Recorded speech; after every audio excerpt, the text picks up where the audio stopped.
Okay. Today on this swelteringly hot day. Yes.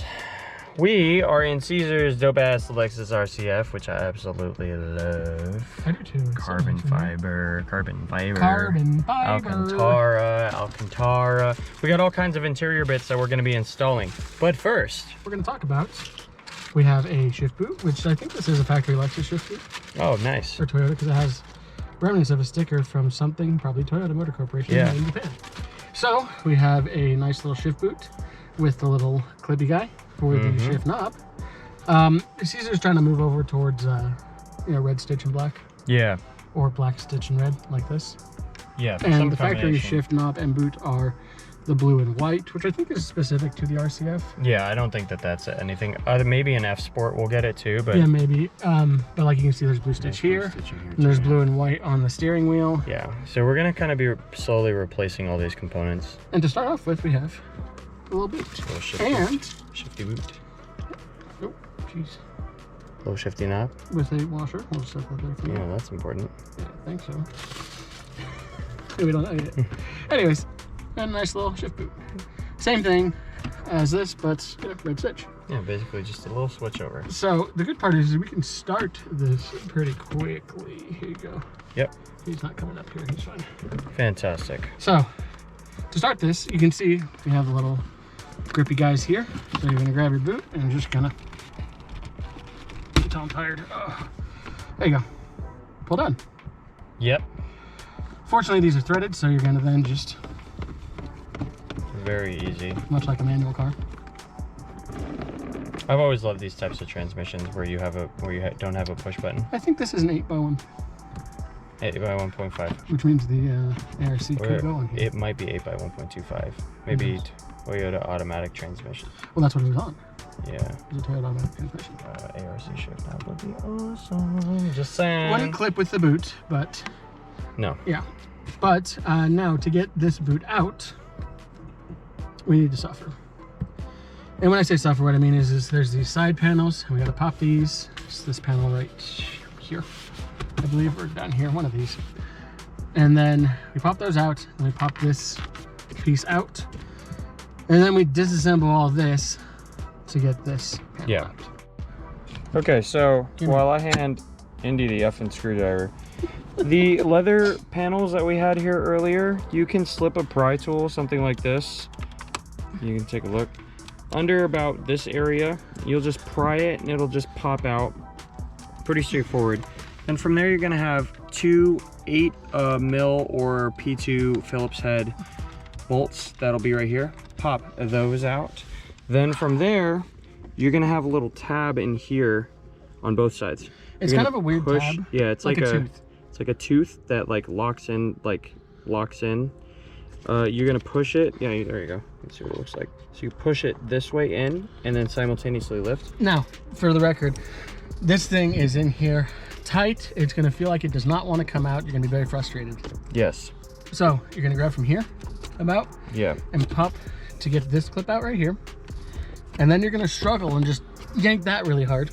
Yeah. And that'll come out there. From there, there is a screwdriver right here in the shift gate.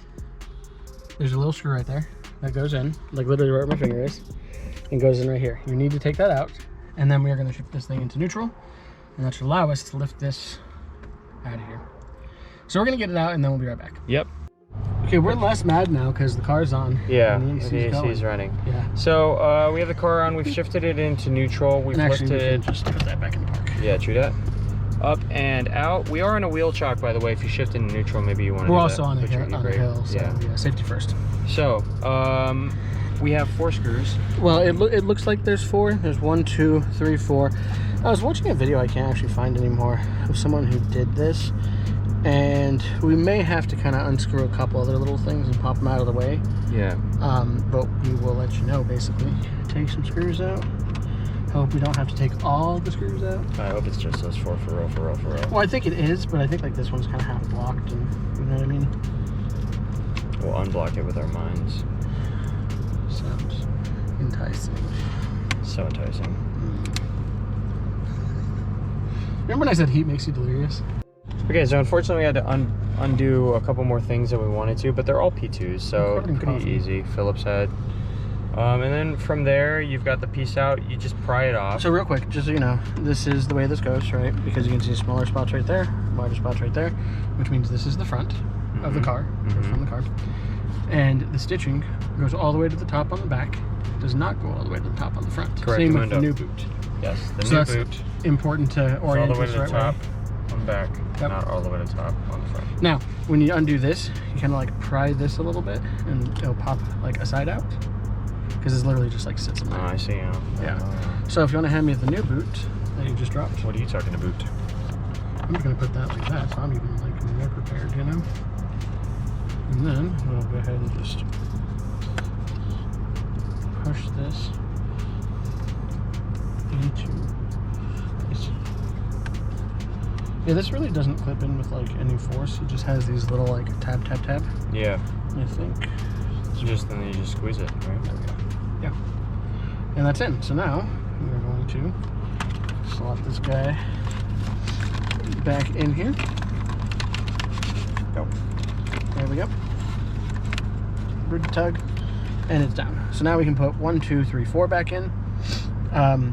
The reason you have to pull out this kind of excess stuff is because this piece is covering this screw, but this piece at the back goes under this piece. Yep. So you have to pull this, then the screws here, and then you can pull this out, which lets you pull this out, which lets you get to that screw. Yep. Which lets you take everything apart. Yep. So we're gonna put the screws back.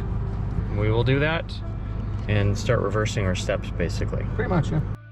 Okay, so we put everything back. The pieces that you're unbolting on the underside are these and these right here. But we put this back on. You basically screw the shift nut back on, pop it back up. As far as this piece is concerned, you kind of just slap it into place. Yeah. And then it's a screw right here. So from there, we're literally just gonna pop a couple panels back on, and we're basically, oh. No, wait, you do. Yeah, because it bolts these two, yeah, doesn't it bolts these two. That's so what you I'm do like, have to take the two out. Correction. I put these screws in early. I was wondering why it just kind of went in. I'm stupid. Well, don't. It's okay. If it makes you guys feel better, I also forgot to put the side shifter screw in, so we had to pop this back up. Yeah, again. keep in mind, guys. You got to put the side shifter screw back in. These screws are going to go into the next panel, so we're going to do that right now, real quick. All right, guys. Gosh, we're beat. That's the shift knob. And so, shift boot. Shift knob and shift boot are in. I guess we should technically just do a little back. Yeah, there we go. Yeah. Do a little bit of, show a little bit of that on there. It works. It works. It just works. Got the screws in there, slide that panel forward, pop, done. Done on both sides, and it's actually a very straightforward install. It's a lot easier than a Cappuccino or like even an Integra. Like, I mean, unless you get like a Type R shift knob. The Integra is very easy if you have the cage. Yeah. But if you don't have the cage, it's a pain in the ass. Did I have to change the Cappuccino one to the? Yeah, you only had a boot. I don't remember. Yeah, you didn't have a cage. I've done so much stuff that I don't like remember any of it. So, it's in. This came with the cage. I did see someone, like I said, change it, but they didn't have. They had to swap this to the other one. I'm happy that we didn't have to deal with that. I agree completely. Yeah. It's nice. It looks good. Yeah. We didn't have to deal with that. So, that's going to do it for our video, guys. Let us know what you guys thought of the video. If you have any RCF, if you guys are interested, we've done a bunch of mods on this RCF already, like wheels, coilovers, camber arms, exhaust, diffuser, front lip. A lot of soon to be side diffusers. Soon to be side diffusers. Soon to be steering wheels. We've got a steering wheel. Covers. Soon to be button. A lot more. Pretty dope. I'm pretty stoked about it. But yeah. In the mirrors. Yeah. So let us know what you guys thought of the video. If you guys want to see any type of RCF content, let us know in the comments down below. We'd love to get some ideas from you guys. If you want, they're like a fat supercharger on. Dude. It sounds so good. Oh, good, like this car. Yeah. This thing sounds so good. So good. Let us know what you guys thought of it in the comments down below. And if you like the video, please make sure to like, subscribe, ring the notification bell, and we'll see you in the next one. And we appreciate you guys. And Caesar. Thank you, Caesar, for having us do all these freaking mods.